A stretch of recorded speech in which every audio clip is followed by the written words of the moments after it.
zavarovanje in prispevki, zavarovanje delavcev v delovnem razmerju. Delavci v delovnem razmerju so z eno prijavo hkrati vključeni v vsa 4 obvezna socialna zavarovanja: pokojninsko in invalidsko zavarovanje, zdravstveno zavarovanje, zavarovanje za primer brezposelnosti in zavarovanje za starševsko varstvo. Prijavo v zavarovanje zanje morajo vložiti delodajalci v elektronski obliki prek državnega portala za podjetja in podjetnike SPOT.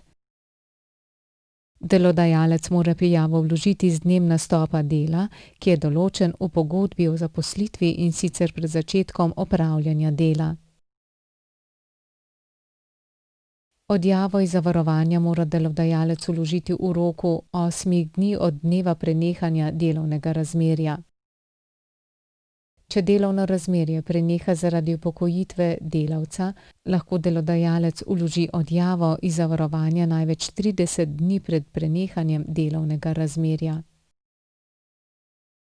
Za pokojninsko in invalidsko zavarovanje se za delavca plačujejo prispevki zavarovanca po stopnji 15,5% in prispevki delodajalca po stopnji 8,85%. Zavarovanec za plačilo prispevka zavarovanca je sam delavec, vendar mora delodajalec v imenu in za račun delavca ta prispevek obračunati, odtegniti od bruto plače in vplačati. Zavarovanec za plačilo prispevka delodajalca je delodajalec. Osnova za obračun in plačilo prispevkov za delavce v Republiki Sloveniji in za zaposlene pri tujih delodajalcih je plača oziroma nadomestilo plače ter vsi drugi prejemki iz delovnega razmerja, vključno z bonitetami ter povračili stroškov v zvezi z delom, izplačanimi v denarju, bonih ali naravi. Osnova za obračun in plačilo prispevkov za napotene delavce je plača, ki bi bila prejeta za enako delo v Republiki Sloveniji. Delodajalci so oproščeni plačila dela prispevkov delodajalcev v višini 30% za zavarovance, ki so dopolnili 60 let starosti. Delodajalci lahko za delavce, ki še niso dopolnili 26 let starosti, in za matere, ki skrbijo za otroka do 3. leta starosti, uveljavijo vračilo dela prispevkov delodajalcev, če se tak delavec ali mladi prvič zaposli za nedoločen čas in ostane pri istem delodajalcu v zaposlitvi neprekinjeno najmanj 2 leti.